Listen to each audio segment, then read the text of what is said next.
और आज का हमारा टॉपिक है, आज का हमारा चैप्टर है acid base and salt, that is class 10 science chapter number 2। और आप आग लगाने वाले हैं हर एक चैप्टर में, जिसमें हम वन शॉट सीरीज में हर चैप्टर को कंप्लीट करेंगे। देखियो, आपको कुछ नहीं करना, सब्सक्राइब तो आप कर ही दोगे, बेल आइकन को जरूर हिट कर देना, क्योंकि नोटिफिकेशन आप तक नहीं पहुंचेगी तो फिर काम नहीं चलने वाला। कहूँगा आपके दिमाग में एक एक बात पूरी तरह से 15 मिनट के अंदर ही बैठ जाएगी। आपको बस सुनना है भैया, आपको बस सुनना है। देखो, आपसे कहा जाए एसिड क्या होता है तो याद रखना, एसिड आर केमिकल कंपाउंड, ऐसे केमिकल कंपाउंड है जिनको हम वाटर में जब ड्रॉप करते हैं, वाटर में जब डिजोल्व कराते हैं तो ये H+ ion and corresponding anion देते हैं। आपको बता दें भाई कि H+ ion and corresponding anion, corresponding anion से हम क्या समझते हैं? एनायन का मतलब होता है नेगेटिव चार्ज का, नेगेटिव चार्ज। जैसे कि मान लीजिए अगर ये HCl पानी में जाएगा तो ये H+ एंड Cl नेगेटिव देगा, H+Cl नेगेटिव देगा। अगर H2SO4 पानी में जाएगा तो ये आपको H+ and SO4 die negative देगा। तो ये क्या है भाई? ये तो H+ है, इसको अपन कैटायन कहते हैं, और ये क्या है? Corresponding anion. समझ आया? चलिए, तो भाई एसिड क्या है? एसिड वो केमिकल कंपाउंड है जो कि जब पानी में जाते हैं तो H+ ion and corresponding anion में टूट जाते हैं। आपको बता दें कि भाई वाटर क्या करता है, वाटर इनके बीच का जो इलेक्ट्रोस्टैटिक फोर्स ऑफ अट्रैक्शन होता है ना, इस electrostatic force of attraction force को कम कर देता है, जिसके कारण से ये H+ और Cl नेगेटिव आयन में या फिर H+ और करस्पॉन्डिंग एनायन में बिखर जाता है, टूट जाता है। चलिए, तो अब आगे बात करेंगे कि जो एसिड की जो pH वैल्यू होती है <<7 होती है। कितनी होती है? 7 से कम। और एसिड टेस्ट में खट्टे होते हैं। एक और चीज आपसे कहना चाहेंगे कि जैसे यहाँ पर देखो भाई, क्या होता है, जैसे मान लीजिए HCl पानी में गया, HCl प्लस वाटर जब रिएक्ट किया तो H+ और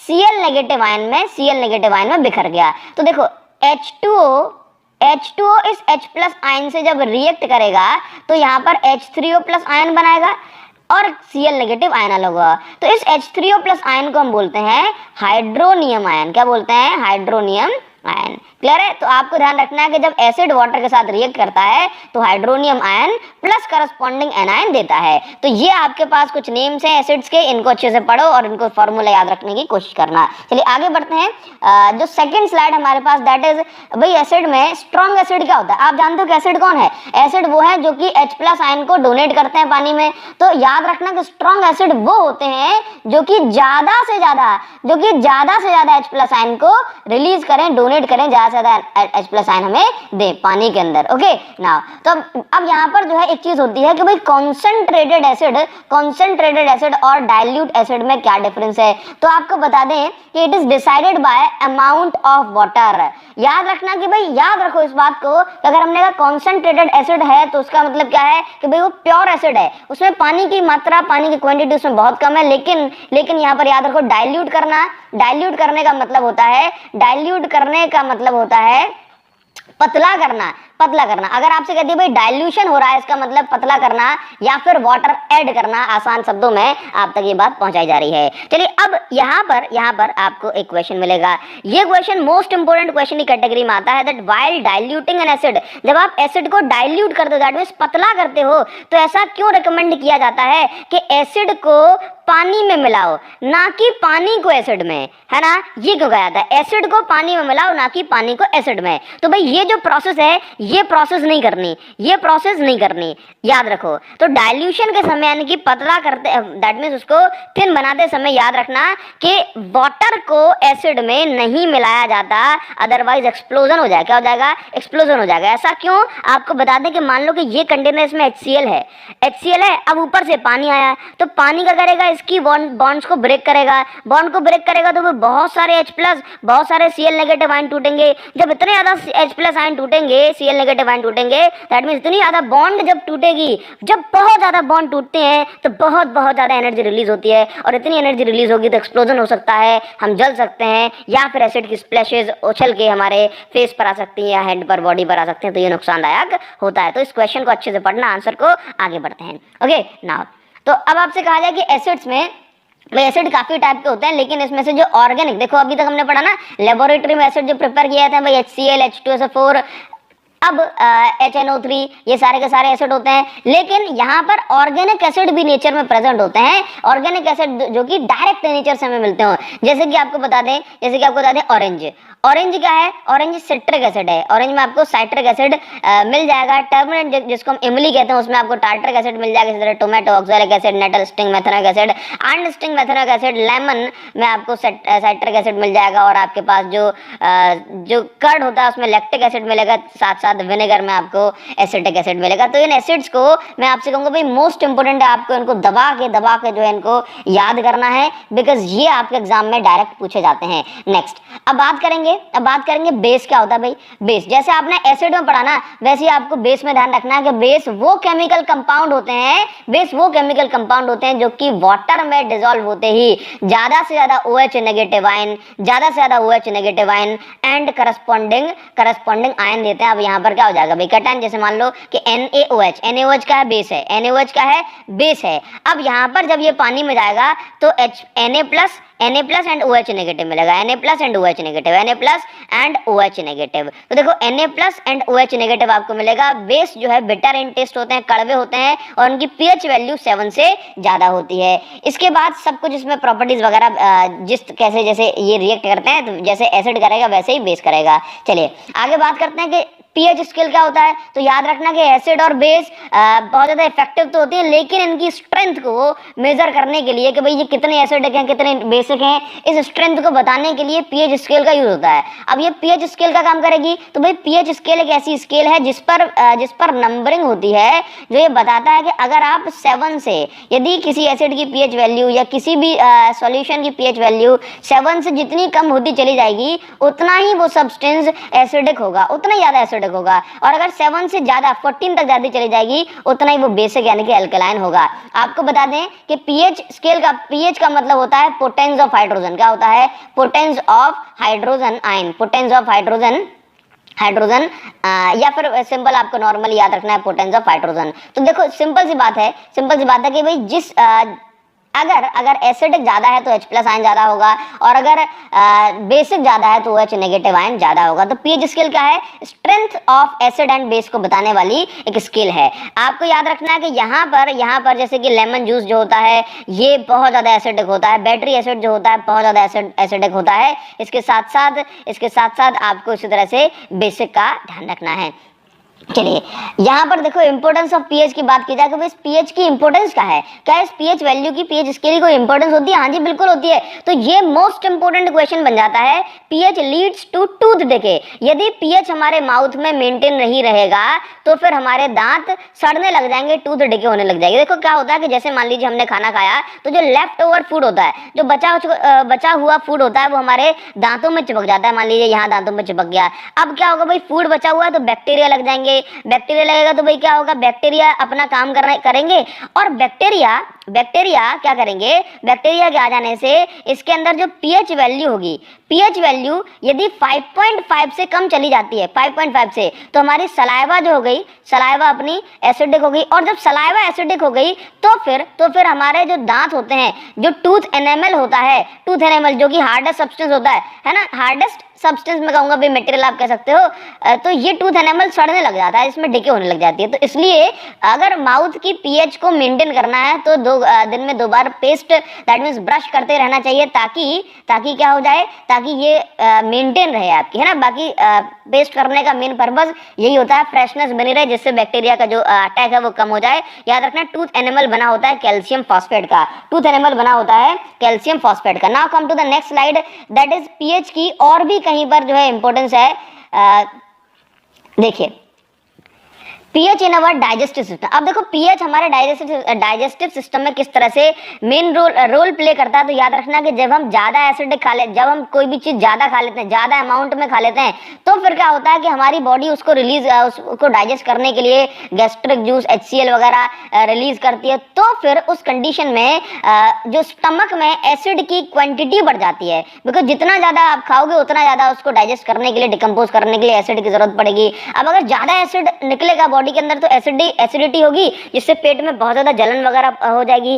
अब जरूरत क्या है हमें कि इस एसिडिटी को कम करने के लिए हमें क्या करना पड़ेगा, हमें बेसिक चाहिए होगा। तो बेसिक हम क्या करते हैं भाई, इनो पी लेते हैं। इनो का नेचर कैसा होता है, बेसिक। तो एसिडिक चीजों को न्यूट्रलाइज करने के लिए बेसिक चीजों का, दैट मीन बेसिक सॉल्यूशन का यूज किया जाता है। तो यहाँ पर अगर पीएच वैल्यू आपकी कम होने लग जाएगी तो फिर हमारे बॉडी में जो एसिडिटी वगैरह जो है काफी ज्यादा हो जाएगी। तो इसलिए हमें पीएच का ध्यान रखना चाहिए। अब बात करेंगे pH of soil, most important point. भाई देखो क्या होता है कि अगर सॉइल की, दैट मीन मिट्टी की पीएच का पता लगा लिया जाए तो फार्मर्स उसके हिसाब से, उस मिट्टी की पीएच के हिसाब से अपने लिए बेस्ट फिटेड क्रॉप को ढूंढ सकते हैं, डिसाइड कर सकते हैं, और उसके बाद सारी चीजें बहुत अच्छे से हो जाएंगी, कम खर्चे में ज्यादा काम।